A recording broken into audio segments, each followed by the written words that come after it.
abordar este interesante tema hoy porque la victoria de este candidato republicano tiene repercusión no solo en su país, sino también en muchas otras naciones. Imagínense ustedes que en el aspecto económico ya tuvo severas repercusiones y también en el aspecto migratorio, es lo que muchos temen. Ha prometido él durante su campaña deportar a unos 2 millones de inmigrantes y hay otro buen tanto que también sería afectado a través de que hayan violentado, por ejemplo, su estadía en los Estados Unidos según la visa que tenían y la condición migratoria en la que estaban. Muchos de ellos que pueden salir de Estados Unidos quizá ya nunca más podrán regresar.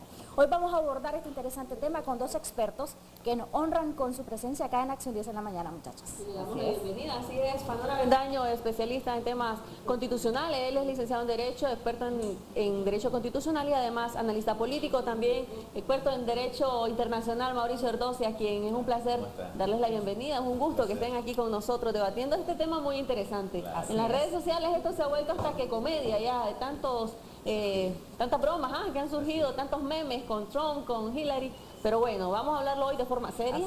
¿De qué manera esto puede afectar o beneficiar a Nicaragua? Más que los memes, ¿verdad? ¿Cómo se ha pronunciado la comunidad internacional? Muchos dicen es un presidente perfecto con un mensaje imperfecto. Algunos opinan que las encuestas en Estados Unidos se equivocaron o no. Son especialistas políticos, pero vamos a analizar desde el punto de vista de nuestro país, Nicaragua, con nuestros especialistas. Bienvenidos a ambos, qué grato que nos puedan acompañar. Quiero que iniciemos explicándole a los televidentes dos fenómenos, y es en cuanto a las bolsas de valores a nivel de varios países y también en relación a esta parte de los indocumentados. ¿Qué significa esto? ¿Qué impacto económico genera?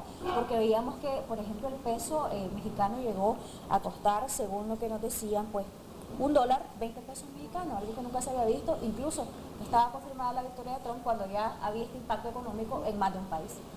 Un gusto que nos acompañe. Sí, bueno, tal vez agradecer que nos permitan estar aquí con ustedes. Siempre es un gran gusto y un placer enorme. Tal vez yo iniciaría más bien con algo más general, ¿verdad? Y es el hecho de que indudablemente la elección de Donald Trump ha ocasionado un shock, ¿verdad? Tanto en Estados Unidos como en el resto de la comunidad internacional. Y eso ha hecho que se impacte en los mercados financieros. Sí. Ese es uno de los elementos más sensibles, ¿verdad? Y además de eso hay que tomar en consideración que las predicciones de las encuestas habían dirigido su mirada a un triunfo de Hillary Clinton.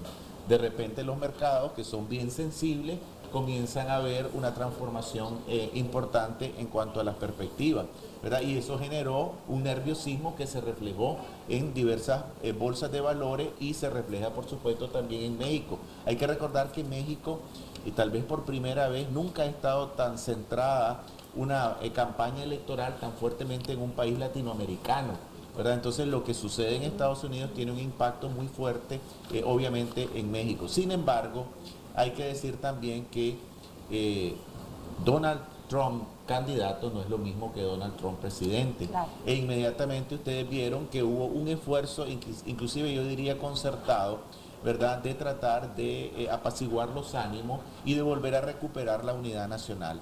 El discurso, por ejemplo, de Trump, ya cuando se conocen los datos a su favor, es realmente en la línea más tradicional posible. Era difícil entender cómo un Trump candidato, ¿verdad?, con un lenguaje tan hosco, tan tenso, ¿verdad?, de repente adquiría la suavidad de hablar de la unidad nacional, que era un presidente de republicanos y demócratas e independientes, de un Trump que hablaba de rescatar a los olvidados, de un Trump que ya no ofrecía la cárcel para Hillary Clinton, sino que ofrecía gratitud y cariño por los servicios prestados a la nación. Su mensaje. Claro, entonces eso hay que entenderlo, porque el candidato puede expresar una gran cantidad de cuestiones y las expresó, una para atraer votos, pero no es lo mismo ese nivel de arbitrariedad ya siendo presidente. Creo que es distinto. Y ayudó mucho también, hay que decirlo, el lenguaje también mesurado del presidente Obama. Yo creo que el discurso de Obama también fue un llamado a la unidad, a recuperar esa identidad nacional por encima de las diferencias ideológicas, y creo que también fue un discurso muy bueno. Y lo mismo Hillary Clinton.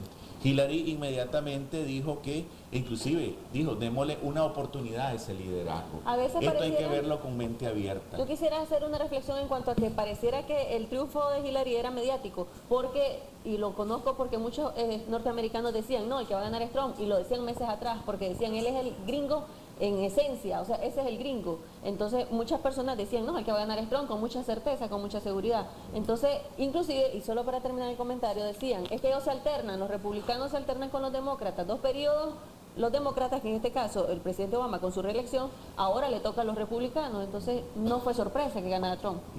No tanto que fue sorpresa porque están dentro del juego del sistema, por un lado, pero por otro lado, Hillary Clinton gana la elección del voto popular, Claro, con sí, era lo que se 200.000 esperaba. votos. Sí. O sea que no estaban tan erradas las redes. Lo único que Hillary Clinton y ese equipo se confió demasiado en las redes. Las redes hoy día son un arma de doble filo. No podés tomar decisiones en función de lo que tenés en las redes, igual en las encuestas y Así otro es. tipo de sondeo. Eso nos da una lección. Y nos da una lección en 3 aspectos vitales. En Europa, en América Latina y hoy en día en Estados Unidos. El Brexit, el referéndum colombiano y ahora en Estados Unidos con la elección donde, qué sé yo, de 5 encuestadoras, 4 le daban el triunfo a la señora Clinton. Ahora bien, lo que señalaba, solamente 3 presidentes demócratas habían llegado por tercera vez en el periodo del partido mismo, en toda la historia norteamericana, desde 1800. Bien, pero los republicanos sí han repetido 3 veces. Y la más reciente es cuando Reagan le entrega a Bush. Era tercer periodo, 2 de Reagan y el de Bush. Casi llegan al 4.º periodo si uno se ha desmayado en Japón. Sí. Pero en estas cosas hay que entender algo. Era un juego del sistema. No están atentando contra el sistema. Las bolsas de valores, los grupos mega económicos internacionales están en un cierto impasse. En una semana vamos a ver la estabilidad. O indudablemente lo que señalaba el doctor, sí es muy importante recalcarlo. La campaña de Estados Unidos, parte de ella fue fundamental la relación con el primer vecino inmediato de América Latina, que es México.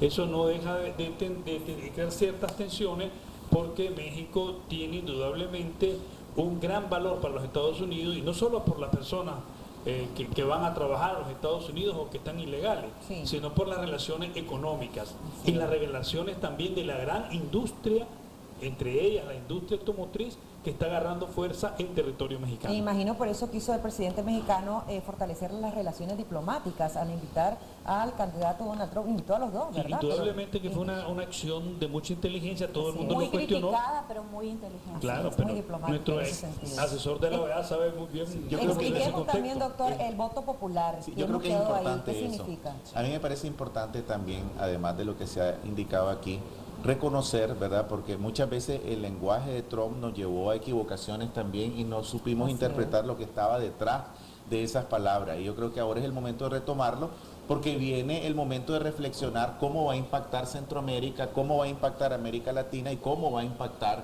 a Nicaragua. Y para eso es importante entender entonces y prestarle más atención a lo que Trump estaba diciendo.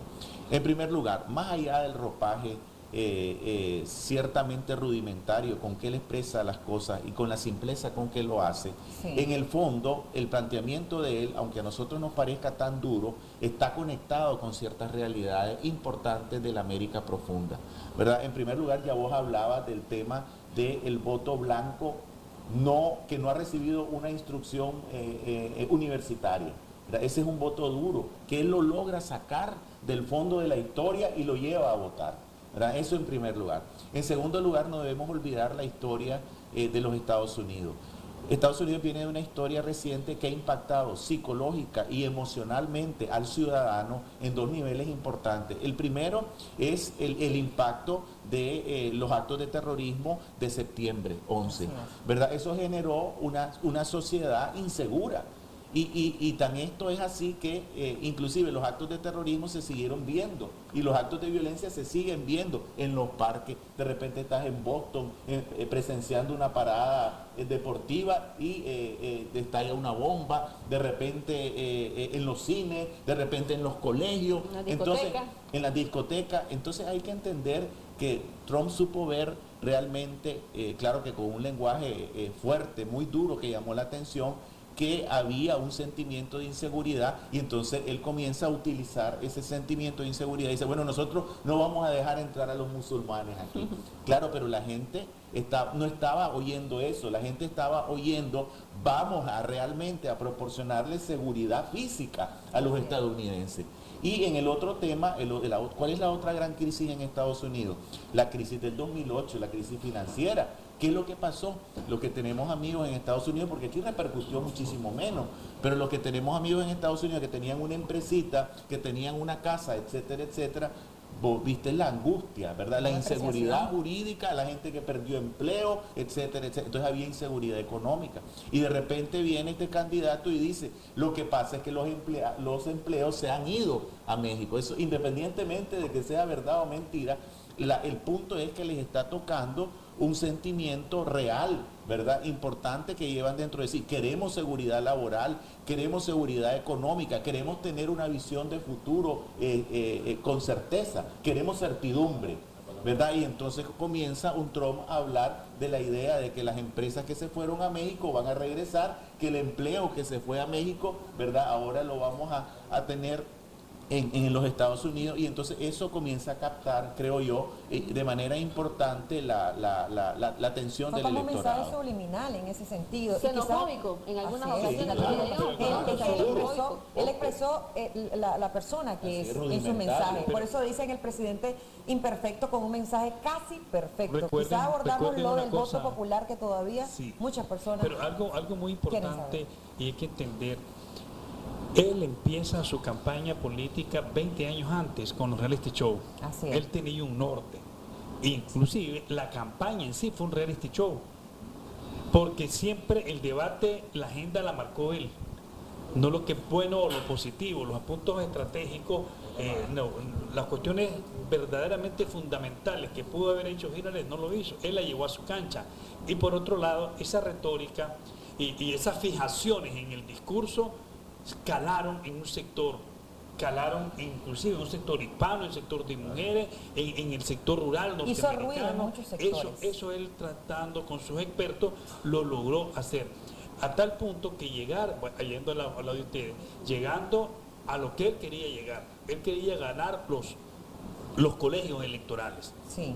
Y quería abrumadoramente ganar el voto popular. Sí. Quiere decir que también la gente dice, ¿por qué son la gente ignorante que votaron por Trump? No, yo creo que no. Culpan a los latinos, dice, que traicionaron su propia raza. Un sector financiero también que quiere que gane el señor Trump. Y prueba de eso, que el Partido Republicano ha ganado los congresistas y el Senado. Sí. Y que ese voto popular al que vamos a hacer referencia es un voto que combinándolo con lo que son los colegios electorales le dan una mayoría mínima, prácticamente sería un empate técnico. Estamos hablando que en Estados Unidos los votantes son un sinnúmero, más 218, 217 millones que podrían estar habilitados. Entonces prácticamente es un empate técnico de ellos, con el beneficio que como son indirectas las elecciones en Estados Unidos y se convierten en colegios electorales, que sería una hora explicarlo acá. Sí. Yo he pasado investigándolo y esto me ha ayudado muchísimo. Es bien complejo. En cada proceso electoral lo estudiamos y se nos olvida algo. Sí. E inclusive hasta ahorita no recordaba yo que hasta podrían retractarse algunos colegios electorales y se podría hacer que casi imposible eso. Sí. Que daría el peor estado, ¿verdad? Ahí no aceptaría, porque él dijo que si él perdía no aceptaba. Estudio de empates y cosas, pero cada vez vamos haciendo un poquito más conocedores de la historia electoral norteamericana. Quizás nos permite un momentito porque tenemos una llamada telefónica. Adelante, buenos días. Bueno, 2222. Tenemos la comunicación. Hay muchos mensajes. Yo quiero aportar dos aspectos, y es que en primera instancia se decía que en la historia de Estados Unidos estos eran los dos peores candidatos. Que el señor Trump, por ejemplo, no tenía ninguna experiencia política, que era el primer presidente de los Estados Unidos, el número 45 en este caso, que nunca había ocupado un cargo dentro de la política, y que ahora está ahí, que por tanto no lo consideraban un buen candidato, pero ya vemos pues que ganó. Hay participación de nuestros televidentes y dudas que conciernen al tema. Buenos días, yo opino que es una grosería para los niños y para los inmigrantes, tantas personas que están en los Estados Unidos y que ahora van a ser deportadas. ¿Qué le espera a los países latinoamericanos al recibir a toda esta gente? De ser cierto, si creen, también nos están preguntando ustedes como expertos que esto se va a llevar a cabo, que 200 millones de o 2 millones más bien, de indocumentados van a ser deportados a sus naciones. Hola, soy de Chinandega y esto afecta a Nicaragua directamente, pero queremos que nos expliquen con toda la ayuda que se recibe aún del país estadounidense, ¿será que esto se mantenga o no?